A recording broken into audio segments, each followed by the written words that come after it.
Baik, selanjutnya cara membuat kerah Shanghai pakai list ya. Seperti ini. Ada list yang berwarna biru dongker. Oke, simak video berikut ini. Jangan kemana-mana.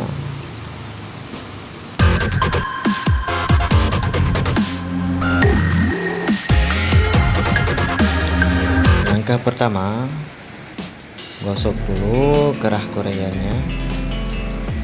Ini sudah saya potong. Biasa bentuknya agak lengkung seperti ini, agak lengkung sedikit, ujungnya bulat.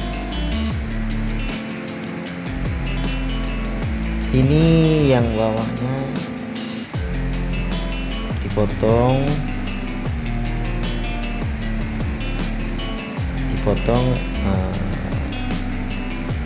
pas di tepi ya, nggak ada lebih-lebihnya, biar nanti dijahit listnya di bawah, seperti halnya buat tangan ya.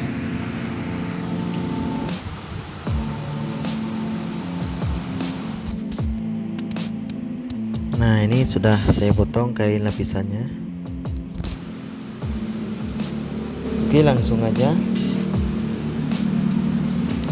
dipotong bagian kain listnya, kira-kira lebar 1 inci, panjangnya lebih sedikit. Cuman ini dijahitnya agak susah dikit karena lengkung ya, nggak seperti baldangan yang sudah saya buat videonya.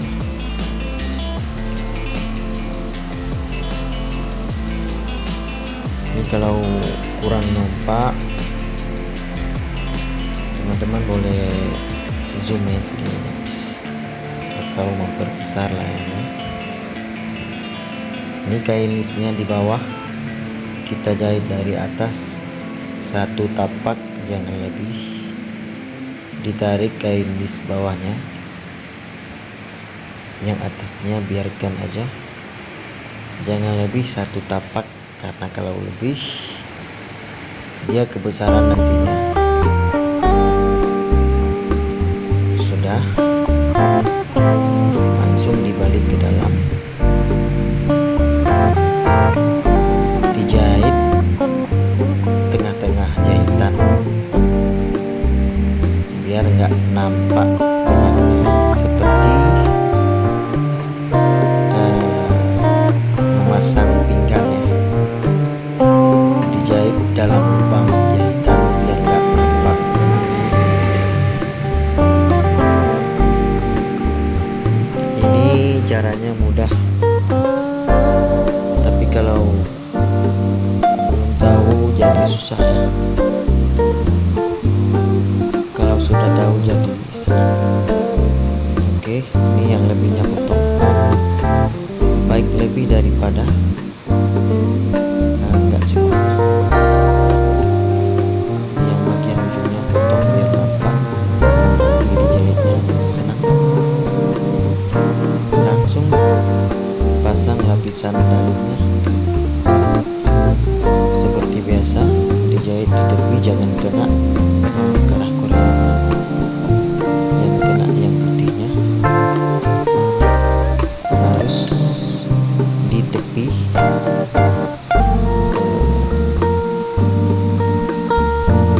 Rapat tapi ya, jangan kali, jangan sampai kena yang putih. Ini ujungnya harus bulat, benar-benar bulat. Nah, ini sudah siap ya. Tinggal dibalik aja, jangan lupa potong kain lebihnya, disisakan dikit aja kecil biar dibaliknya senang, mudah. Nah, ini sudah siap ya kawan, seperti ini ya kira-kira. Oke, sudah siap. Terima kasih buat yang menonton video ini. Jangan lupa support channel ini ya kawan. subscribe, share, and like. Thank you. Semoga berjumpa lagi.